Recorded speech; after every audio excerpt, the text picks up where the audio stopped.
But the FDA is a bureaucracy and you have to check those boxes. And that's one barrier within the natural products world to taking this research, which is translational research, taking research from published medical articles and clinical trial data that exists and being able to move it to a wider audience through FDA approval channels through the drug into the drug market.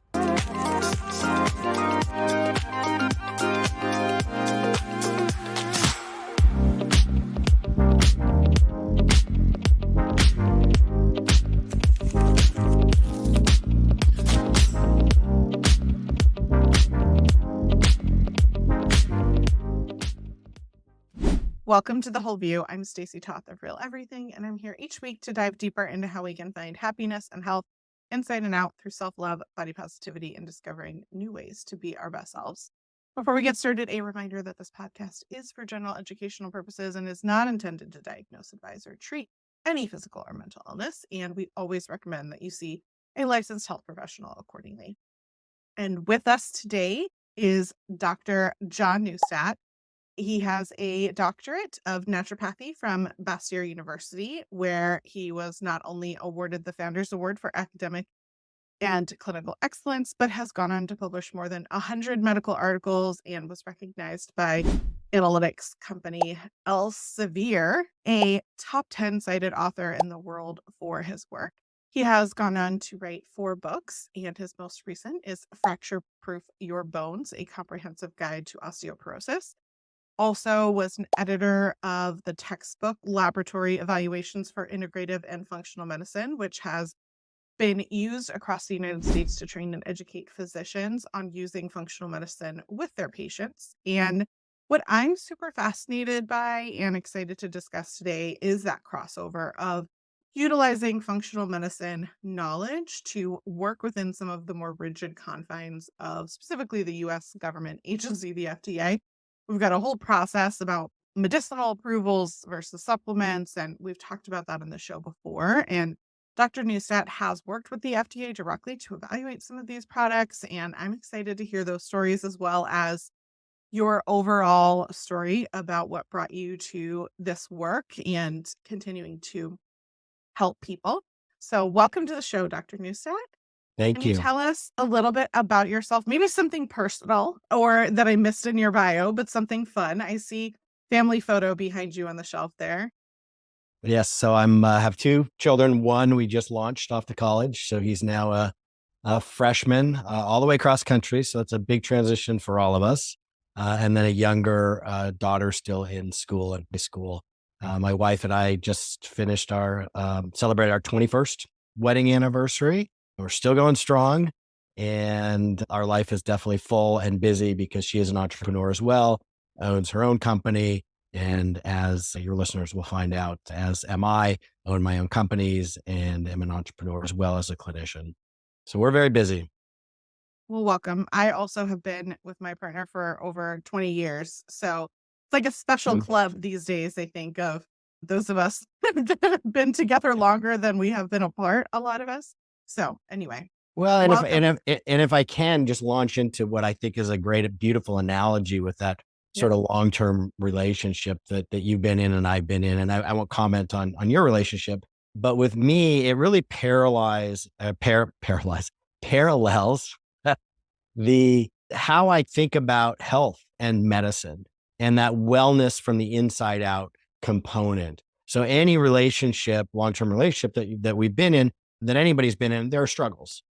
And one of the important mindset aspects to health in general, whether that's a personal relationship or your own physical and mental health, is understanding that there will be struggles and that you can take those opportunities then to do some self-reflection and understand what you did, how you reacted, how things made you feel, whether that's food that you're consuming or exercise that you're doing or interactions with another human, and put a focus and an emphasis on continuing to strive to do better.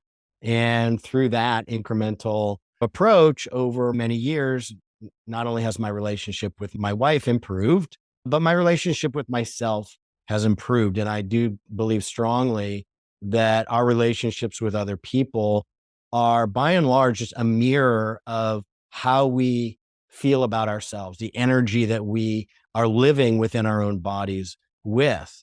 And of course, that is a very part of a holistic approach and an integrative approach that is definitely not part of that medical pharmaceutical model that we're going to talk more about. But that's a crucial part in anybody's health and a crucial part that's missing in conventional medicine, those conversations with their doctors, with healthcare providers. And I love that you brought in that it's not just the food you eat, or it's not just one thing, right? It's relationships with other people, it's your exposure to toxic chemicals. There are so many factors that go into our overall well-being, and it does change over time, just like a relationship. My areas of focus have allowed me to make modifications and updates as I grow and change to how my lifestyle needs to be changed as well. And so I think that's a great analogy. Thank you for sharing.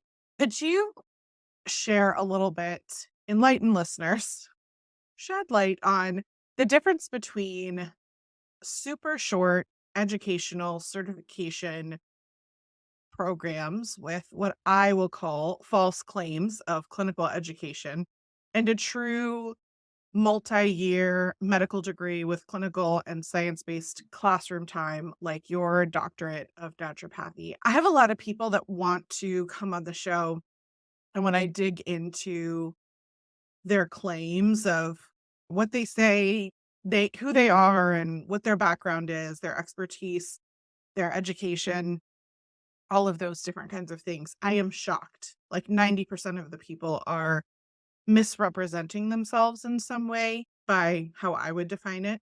And as someone who does have the longer version of that education to be identifying as medical degree with clinical time, helping our listeners understand the difference, I think can help understand some of the more toxic wellness culture stuff that kind of shows up on social media that doesn't actually help people or isn't rooted in science and might take them on a path that isn't supported in those ways. Am I making sense to you? Do you know what I mean? Yeah, yes, absolutely. There are a lot of claims out there on the internet, and the internet is both positive and negative. It's been amazing for giving people access to information, but it's also been incredible at allowing a platform for people who are providing information or recommendations that at the very least are not harmful, but at the worst could actually be harmful.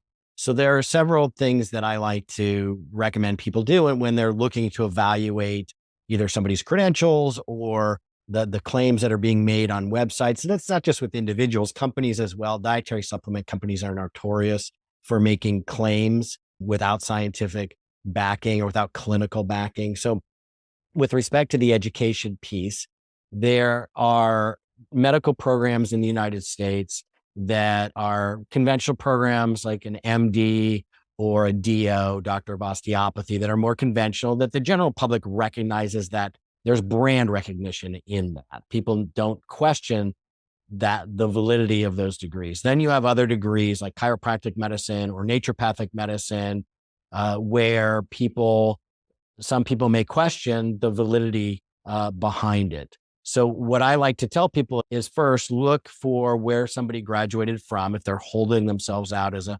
practitioner within one of those fields. Did they graduate from a Department of Education licensed medical program like mine at Bastyr University? And there are several within the United States.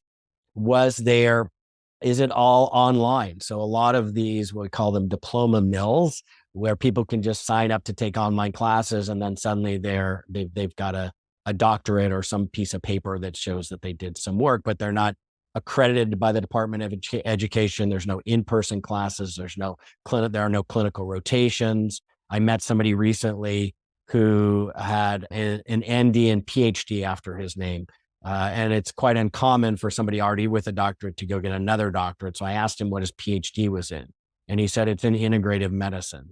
I've never heard of such a thing. Why would you go on and get a PhD in integrative medicine if you already are a doctor in integrative medicine, which is essentially what naturopathic doctors are.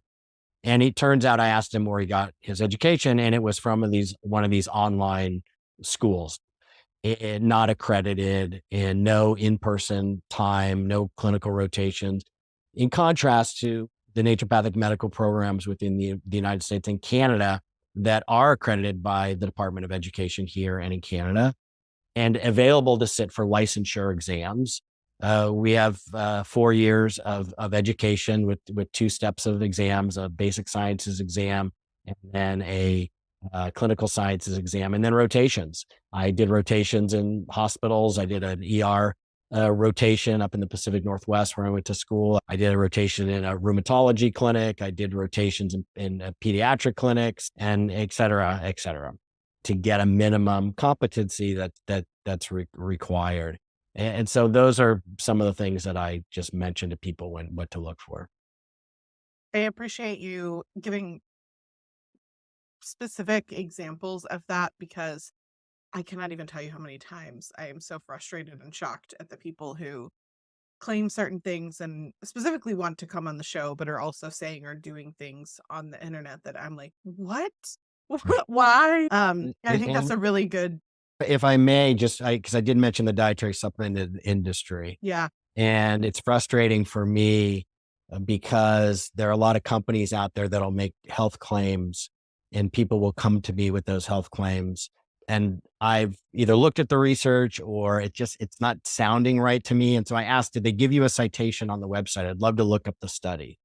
And so that's one thing that I counsel people on. If you see a health claim on a website about a dietary supplement or a product, look for the citations. Do they give citations? Do they release their data? Do they show that it's actually proven? I'll give you a concrete example. So, for the listeners, if they don't know, I own a dietary supplement company, Nutritional Biochemistry Incorporated, or MBI, which I started out of my medical clinic in 2006 because I couldn't find the combination of nutrients used in the doses used in clinical trials and shown to work that I needed for my patients. So it was out of that need and that frustration that I created my entire company. And that's still the DNA of the company. And there are thousands of research citations all throughout my website. And our guarantees are backed by all those clinical trials and studies. And people come to me, for example, and say, well, why isn't there magnesium in your bone health product, my osteoporosis or bone health supplement?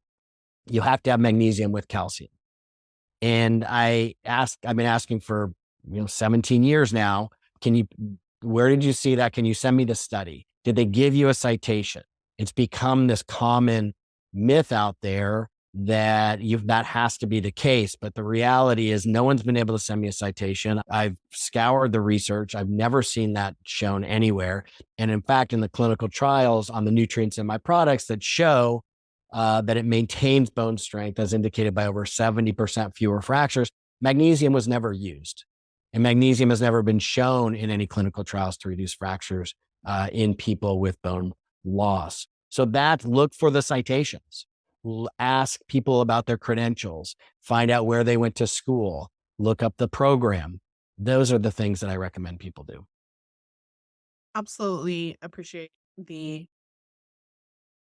perspective also on supplements. I think most people are unaware that almost everything that they can find at a box store has not even been tested to make sure that what is in the bottle is what is on the label or that it is going to be effective at doing the thing they want it to do. It's just a mess. And so it's why I wanted to have the conversation about what it's like to work with the FDA because there are very different requirements on creating a medicine versus creating a supplement and the work that you've done that kind of addresses things that can help from like a more supplemental side to actually have an impact, I think is a really great conversation to have.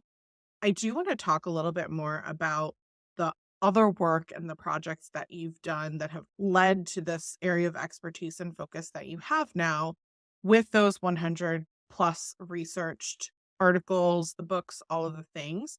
Can you talk a little bit about that journey that your work has taken from when you first started to wanting to do this work to where you are with it now?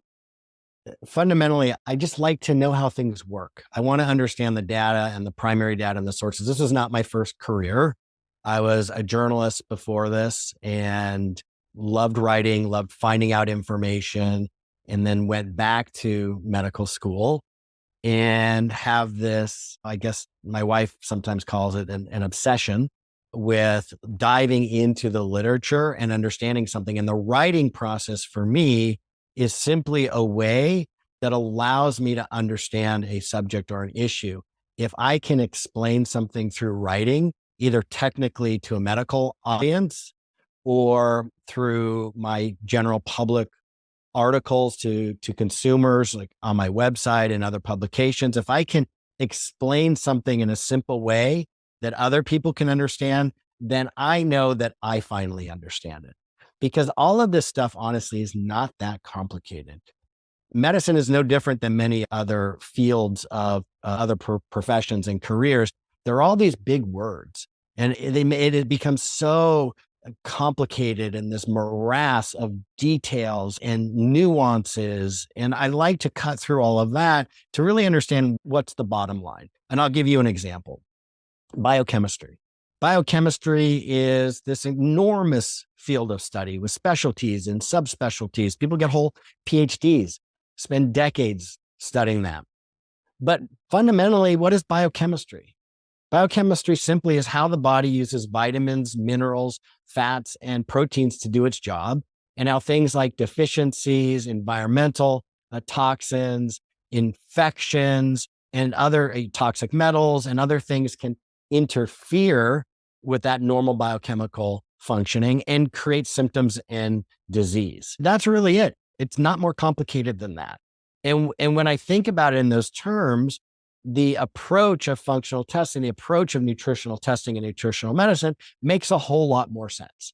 Because if I can run testing on you, amino acids testing, urinary organic acids testing for vitamins, do minerals testing and other tests that may be indicated and identify deficiencies you have and put those pathways together because we can. The nutrients that are required for serotonin production, which is a mood elevating hormone and has many other activities in the body. We know the amino acid and the vitamins and the steps required to produce that. Well, if somebody is struggling with depression and we run these tests and we realize, well, wait a minute, it's because they're missing this amino acid or they're missing this vitamin, then I can supplement them with it and correct that biochemistry. And oftentimes people feel better. Now it's a little more complicated with that. There are other pathways that need to be evaluated, but that's the underlying fundamental approach. If you have a deficiency, your biochemistry is primed. It's like an engine in a car and the nutrients are the gas. And if you're out of gas, the car's not going to run.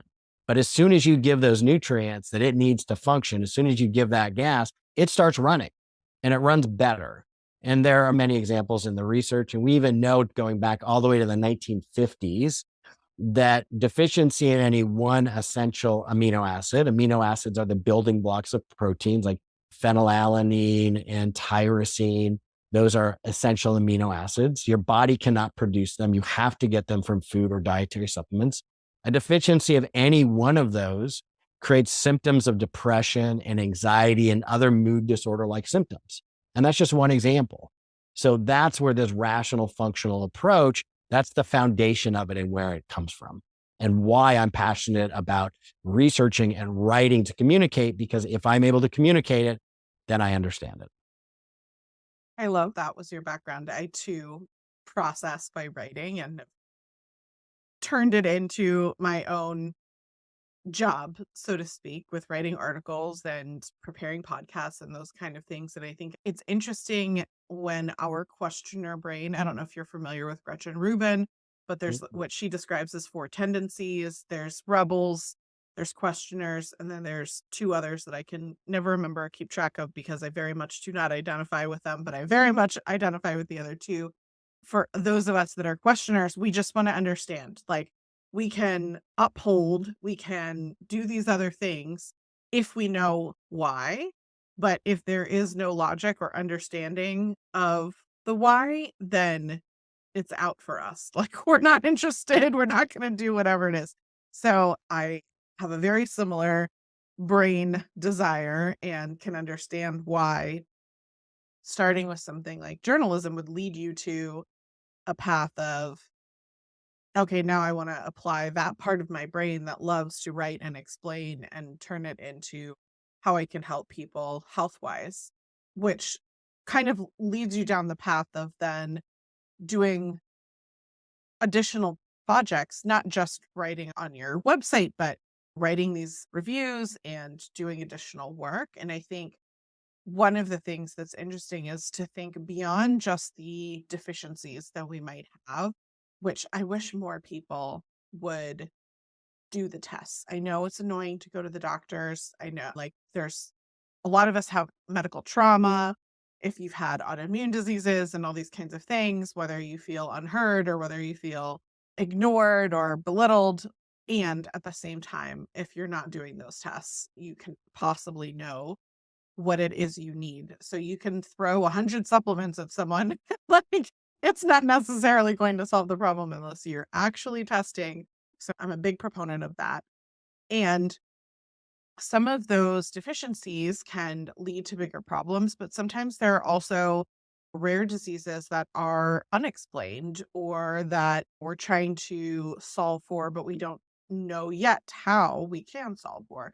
And I think you've done work with the FDA in that area on something that they classify, you referred to as orphan drug designations. Can you talk a little bit about like what even that means? And then we can talk more about your work partnering with them on that. Absolutely. And an orphan drug, by definition, is a substance that is approved by the FDA to treat or prevent what is called an orphan disease. By definition, by statute, an orphan disease is a rare disease that affects less than 200,000 people in the United States. So in looking to get this orphan drug designation, which is what I have, I have multiple orphan drug designations for different natural products to potentially, and I say potentially, to potentially treat rare diseases because they're not approved by the FDA yet. They're not approved drugs on the market. So right now, the FDA has just agreed with the data that I submitted. And there are two parts to the application. One part is proving that the entity or the disease that we're targeting is in fact an orphan disease that affects less than 200,000 people. And the second part of that application is to supply data showing that the substance has the potential to treat if you're applying for a treatment designation, or the potential to prevent the disease if you're applying for a prevention designation. So all of my applications were for the treatment of rare diseases using natural products. And the ones that were approved, they're probably, I don't know how many I put on the sheet when we were preparing to speak together and shared with you, but I don't know, 8, 10, whatever they are at this point. And what are some of the kind of positive and negative experiences that you have with this process and working with the FDA? Working with the FDA was amazing. I have to say, everybody that we interacted with there and everyone that with whom I emailed or spoke was professional, was driven with an interest, it seemed to me, of really trying to do the best, trying to find things that can help people, given that they are constrained by a system and a bureaucracy within which they have to work. So having to check the boxes. And I'll give you an example. One of the applications, actually several, about 4 of the approvals are for a form of vitamin K2 called MK4. Has orphan drug designations that I received for the potential treatment of acute myeloid leukemia, myelodysplastic syndrome, so that's AML, MDS, also liver cancer or hepatocellular carcinoma, and the fourth one is acute promyelocytic leukemia. So 4 different types of cancers.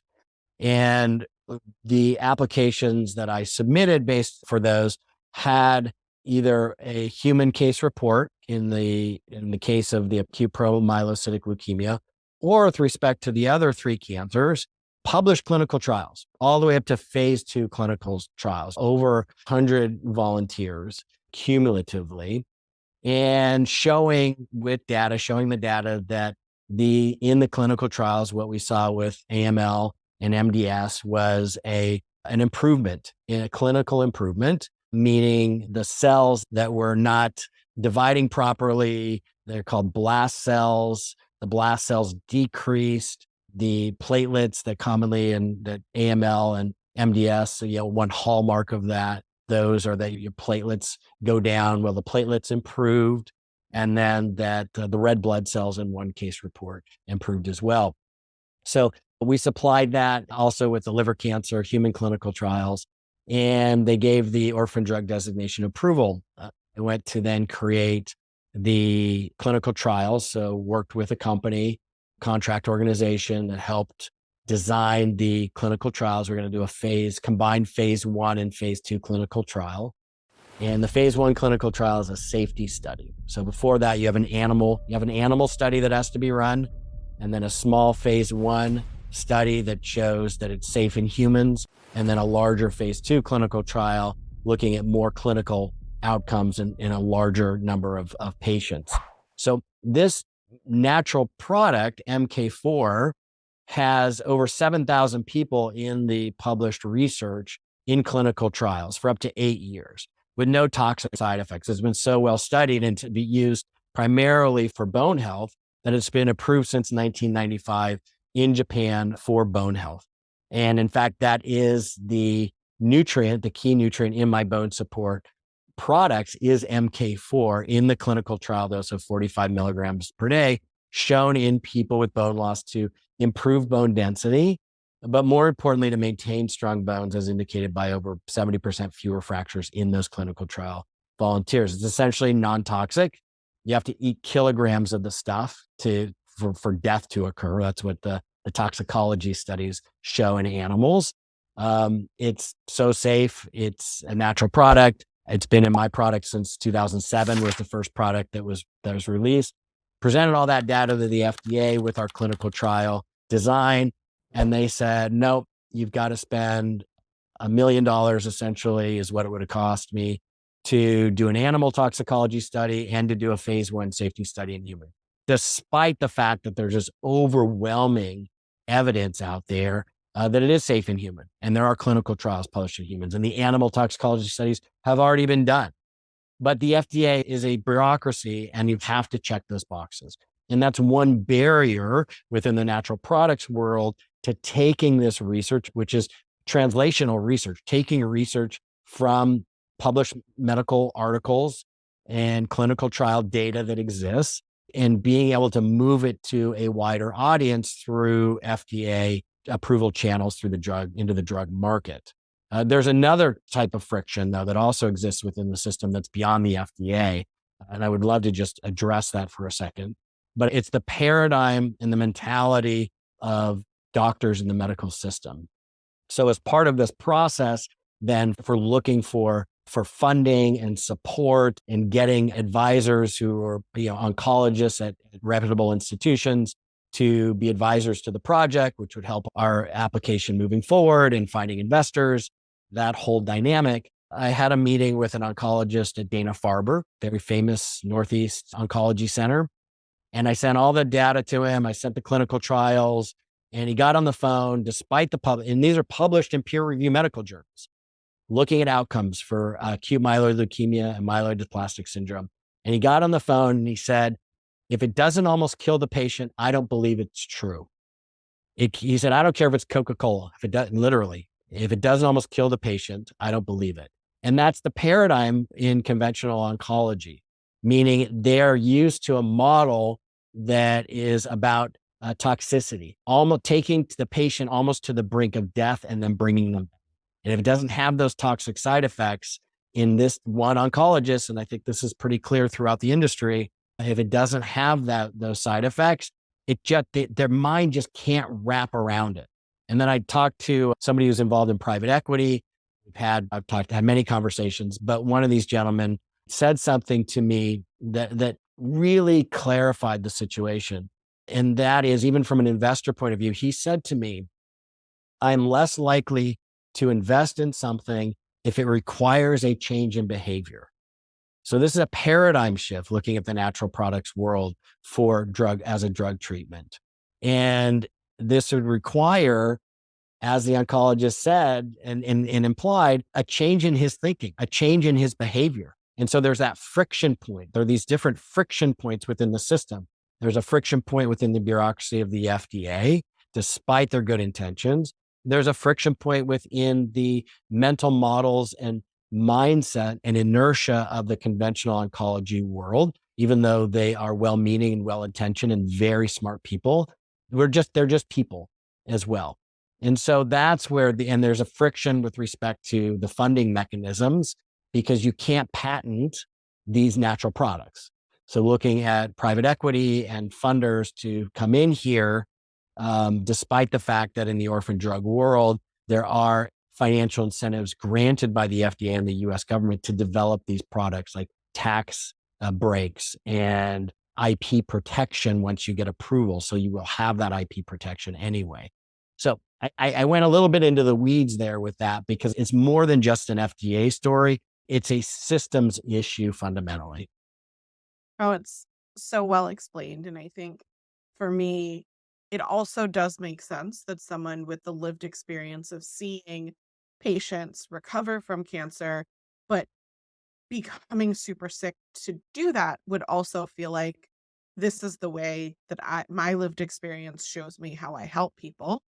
And taking a supplement is not going to help anyone the way they need.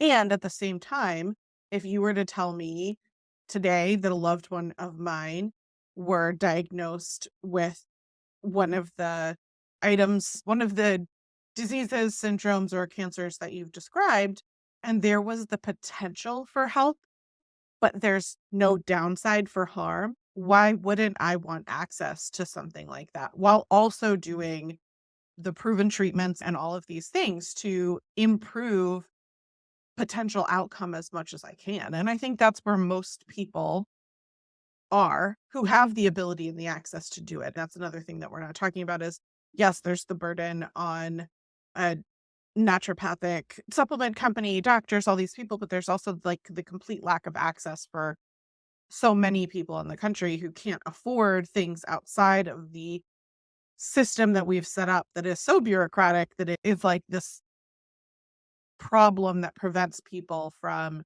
utilizing things outside the system, unfortunately. There's no perfect system. And patients, when they get a diagnosis of cancer, it's overwhelming. I've had family members who've gotten it where I've sent them the research and talked to your oncologist, and then I haven't heard back at all from them. And they're overwhelmed. And all people make decisions based on their mental models. And there are biases, which we all have. And that's okay. That's just how we work as humans. Where a lot of these clinical trials have been run are in situations where people go through the conventional approach and aren't getting help. And then, as a sort of a last ditch rescue remedy type of situation, they're put into these clinical trials. There are some clinical trials where a conventional chemotherapy agent like sorafenib for liver cancer in patients with liver cancer were given at the same time as the MK4. So there's that as well.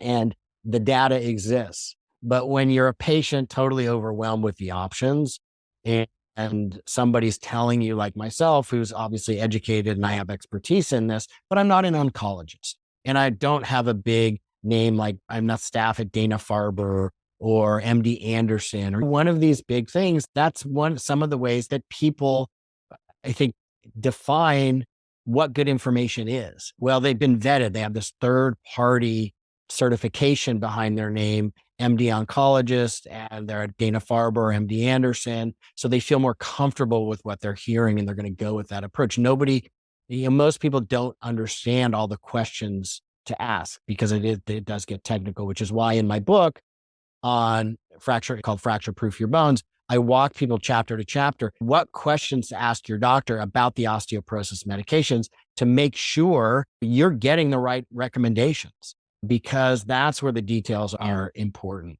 So if you look at the survival rate for acute myeloid leukemia, it's only about 20% long-term survival anyway. So people are wanting to hold on and wanting to grasp hope.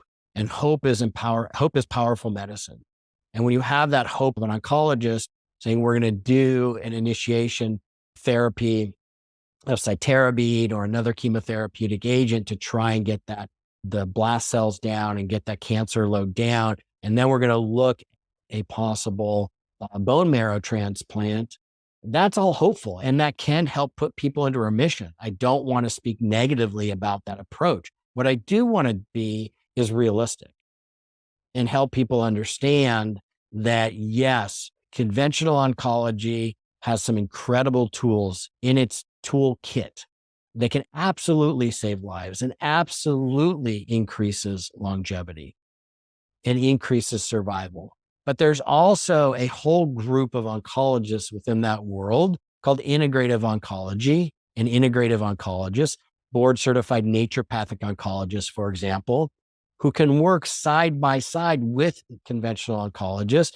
They're immersed in the data. They understand how things interact positively and negatively and put together a more integrative plan. To your point, and not everybody might have access to that because of insurance reimbursement and also because of access, because there aren't tens of thousands of these naturopathic oncologists and naturopathic oncology specialists throughout the country. But many of them will do telehealth consults and you can send them your data. You can go to the OncAMP website, OncAMP.org, and that has a list of board certified naturopathic oncologists on there. And one might be in your area, or some I know I'll refer that'll do telehealth with people to help just add that integrative piece of expertise to your overall plan. It's not one versus the other. It's how can we use the best of both worlds? I totally agree. I think the idea of where we can bring the best of both worlds is where, like I said, myself, the people that I care about, I would want to advocate for. And it is difficult in modern day because one of the statistics that really sticks with me is it takes 20 years for things that you could learn and know about on the internet to actually make it into the classroom for medical doctors because of the cycle of the way that the clinical studies are published, that then are put into textbooks, that then are integrated into classroom education. And so while I 100% stand by the idea that we need modern medicine and it saves lives, we also have to understand that the person that you might be working with, especially if they've been in that hospital for 20 years and they're not proactively going to conferences and all these different kinds of things to keep up with the modern education, they might not know the most recent information. And so having access to that, especially if there is very low or no risk in terms of what can you supplement with, how can you change your lifestyle, and all of these kinds of things. It was preposterous how many years ago that the personal care products that you're using when you're undergoing treatment, for example, or I have people that I work with whose children were in the NICU unit, and that's when they learned that fragrance was potentially harmful for their children, all of these things years and years ago, like that was not something that was valid or believed. And now we have the science to show how harmful hormone disrupting chemicals are and how they're building up in our system and all of these kinds of things. It doesn't mean that one exposure is the worst thing in the world, but it also has a huge impact if we can become aware and make changes as much as we can. And I think that goes to, the supplements and the nutrient sufficiencies. And also, I want to say, like, we're talking about supplements, but a lot of these ingredients could also be something on a more accessible level that you could find in nature and foods that you eat and those kinds of things, right? Like we had a vitamin E show, gosh, no, a few months ago with a doctor who specialized in vitamin E supplements. And my thing was like, okay, but vitamin E is available. Like it's this wonderful thing and it can do a lot of different things to help and heal your body. And if you don't have access to being able to buy a supplement of that, there are a lot of choices that you can make with the foods that you eat to add more nourishing things to your plates. And I think about that from a lifestyle perspective. You can add more sleep to your life. You can add more joy to your life. You can add a whole bunch of other things to increase the potential for health outcomes by a lot of things that have been shown by science, but that those classic medical professionals who do not have classes in nutrition, for example, wouldn't be discussing with you. Although I think these days it is more known that there are quote unquote cancer diets on the internet and all these kinds of things. But it's it's a really big picture that maybe it's something to think about before one has a diagnosis, right? Like maybe we all need women have birth plans when they're pregnant. They don't wait until that moment to make big decisions about what it is they want. Maybe when you're, you know, just today, maybe you come up with a plan for yourself. Like, these are the things that I'm going to research. These are the things that I'm going to be aware of if me or a loved one has a diagnosis that we don't want. Like, you don't want to think about that. But then at the same time, could that help you in the long run? Because you're coming from a place where your nervous system is calm, your brain is clear, and you can logically think and focus. There are a lot of integrative ways to approach not just cancer, but many conditions, diet, lifestyle, social support, all are important and all shown in the research to be incredibly beneficial. The Mediterranean dietary pattern, which is essentially a whole foods, plant forward diet with adequate protein, lean proteins, that's been associated with the reduced risk of cancer and death from cancer and all cause mortality and diabetes and osteoporosis and a lower risk of fractures from osteoporosis and on. And that's just from diet. So understanding that with every mouthful of food, we're either promoting our health or feeding the disease. And I have a saying that if you show me what somebody is eating and what their diet is, I can tell you what diseases they're likely to have in 10 years. It is a really looking at a future oriented type of activity, meaning you feel better when you eat healthier, but it's also going to change your probabilities for getting different diseases in the future. And I like your recommendation and your thought of, well, think about it. If this were to happen to you, you think about it now, because when you're in fight or flight, when you're overwhelmed with the diagnosis, it's really hard to think clearly. Unfortunately, most people don't think about health or disease or part of their body until it's broken. We're not really prevention oriented. We tend to be more reactionary when it comes to our health. And I would love people to think more proactively about it. I think as people get older, they tend to change that. As I've gotten older, I know I have. But you're absolutely right. If people can sit and just think about, okay, if this were to happen to me or a family member, what approach would I think I would want? So it's quite likely that you or somebody is going to have breast cancer. It's quite likely that you or somebody is going to have atherosclerosis, arteriosclerosis, hardening of the arteries. What might you do? And you don't have to have all of the details and know all the nuances.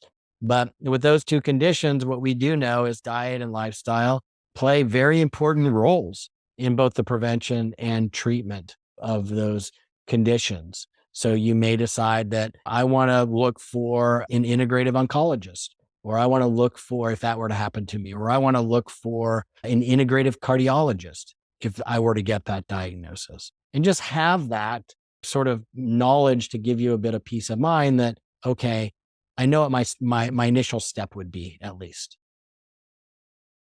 Okay, a little trick question for you because all of that 100%. And a question that I recently got was someone was looking for recommended whey protein and they were currently going through chemotherapy. And quick Google search told me there's very conflicting science as it relates to dairy. not just for cancer treatment, but in general. You can find people that say dairy is very needed. You can find people that say dairy is very inflammatory and bad.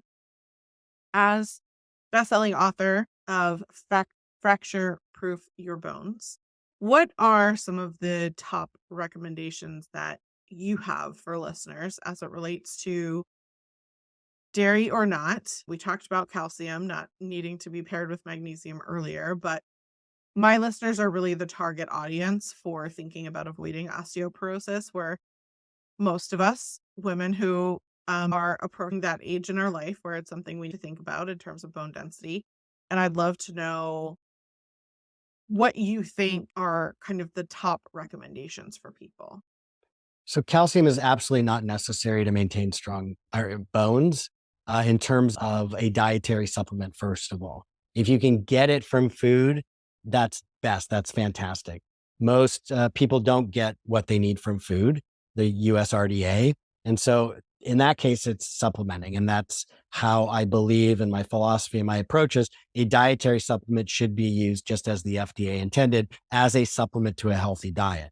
Now, there are some dosages of nutrients shown in clinical trials that you simply can't get enough of through your diet, like the MK4 45 milligrams per day for bone health and bone support. You just can't eat enough to get that amount in your diet. So that's where that supplementation comes in. When it comes to dietary sources of calcium, I'm not a fan of dairy. And there are several reasons why. First of all, there are much better sources of calcium out there that are going to give you other nutrients as well from plants. Almonds are a great source. Broccoli can be a great source. There's a long list. There's an article on my website called, I think it's top 10 non-dairy sources of calcium, something like that. If you just search non-dairy calcium, it'll come up. And what we find though with dairy is that it is this sort of soup of chemicals in there. It's not just calcium. Yes, there's protein as well, but there are also chemicals from whatever the cow is ingesting. So there have been shown to be pesticides in dairy. There have been shown to be viruses and bacteria in dairy. There have been shown to be estrogens and estrogenic chemicals in dairy. And there's an association with dairy, consuming dairy. I believe it's more than 2 servings a day of dairy, increases a woman's risk for breast cancer and increases a man's risk from prostate cancer and death from cancer. So that's why in calcium as a nutrient for bones, yes, 99% of calcium in the body is in the bones. It's a reservoir from calcium, but you can get enough elsewhere, including from a supplement. And when it comes to bone health, it's really not as powerful at supporting bone health as people think. So when you look at osteoporosis or you look at bone health, the most dangerous thing with bone loss is breaking a bone. It's not a bone density test result. That's just a number on a test. So when you look at the clinical trial data on calcium and vitamin D, and I'm a big fan of vitamin D, and taking them together, getting adequate amounts of both are important because of the ways they interact. But calcium and vitamin D have been shown in the research to reduce fractures by about 18% in people with osteoporosis. Now that's okay, but why I created my company and the products is because when you add the MK4 onto that, 45 milligrams per day, it is so powerfully at supporting and promoting bone health and bone physiology that yes, the bone density test results stabilize or improve, but more importantly, in clinical trial volunteers with postmenopausal osteoporosis, it reduced fractures by over 70%. And so calcium and vitamin D are just supportive. They're more, I consider them more minor nutrients, important, but more minor. I am curious to see the study that you referenced about increased risk of cancer and worse outcomes with increased intake of dairy. I think it has been a journey for me as someone who is lactose intolerant to find the dairies that work for me and at the same time recognizing that every physical body is different. And so I would be curious to look at that study to see like the inclusiveness of who the study was done on and if the dairy was, for example, grass-fed, where the cows had access to sunlight and their own vitamin D production versus all these things, because we can talk about those elements as being what sometimes can feel like elitist health type things. But then when we're actually looking at the science, it does make a difference, as you were saying, in terms of what is physically in the milk itself when we're looking at a dairy sample. So there have been studies that have done with both organic, and there's a section in the article on that I have on the website. I think it's time to rethink your dairy, or what's in your milk, something like that is the title of it. And it talks about studies for whether organic is better or not. And it does not seem to be better, in my opinion, in my reading of the research. In terms of the cancer research and the association with cancers and mortality, the more dairy somebody consumes. And I'm not saying you should avoid all dairy 100%. It's like many things, it's about the dose, the amount of exposure. How much dairy are you eating? There appears to be a threshold at which it creates problem. Now, these are epidemiological studies. They're not controlled clinical trials. So do they define organic versus non-organic? No, they don't. And so that is a question. And does that really matter? Is it the estrogen that's really the estrogenic properties and the hormones within the milk, because these are female cows, that is the issue, and not necessarily whether it's organic or non-organic and other potential environmental contaminants like pesticides that might be in there. So I just don't know. Well, with your knowledge that you do know, we'll put a link in the show notes for listeners. I'll make sure we add that study in there for you, because as a questioner, I am curious and I want to learn and read. But with your knowledge of functional wellness, I always like to leave listeners with something positive and actionable that they can take to be of service either for themselves or for their loved ones. I'd love to hear, we talked about a broad range of things today, but if there was one thing so that people don't feel overwhelmed as they turn the show off, what is one thing that you can recommend that will absolutely help someone's wellness journey? I think one of the big things is to create healthy boundaries for yourself and trust your gut. And there's no way that most people out there will understand all of the details. And frankly, there's limits even to the scientific knowledge. You, I think, touched on one of them: organic versus non organic. There are questions that get asked, which are excellent questions, where the research just may not have been done yet. And so I think part of it is understanding that we are all acting on limited information. Some of us have more information than others, but at some point, we all have a limited amount of information. And I think it's important to listen to the voice in your head and trust your gut, and make, as you mentioned, I think it was a great recommendation. Just visualize, moving forward a little bit. Just think about, if this were to happen to me, if I were to get diagnosed with cancer, if I were to get this other disease, what would I like to do? How would I like to approach it? And that's the only question that really needs to be answered at this point. You don't have to formulate any plan, but just understand which direction you're going to feel more comfortable going into. Look, I said something that you are going to take forward. I love Absolutely. I loved it. it. It was great. Awesome. Can you remind listeners where they can find you on social media, your book, all of the things? Yes. nbihealth.com is my website. nbihealth.com.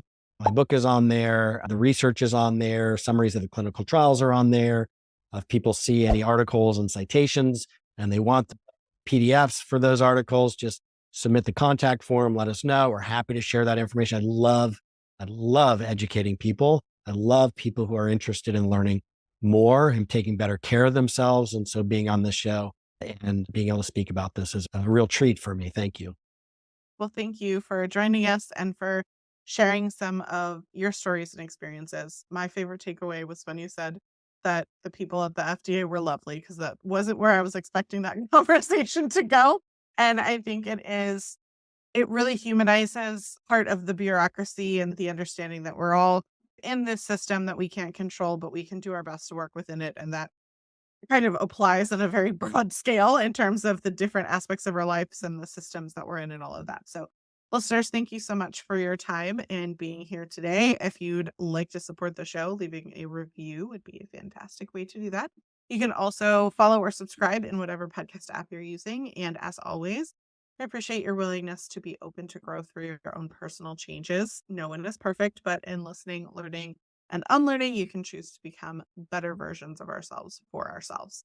Thank you, Dr. Neustadt, for being here. And listeners will be back again next week.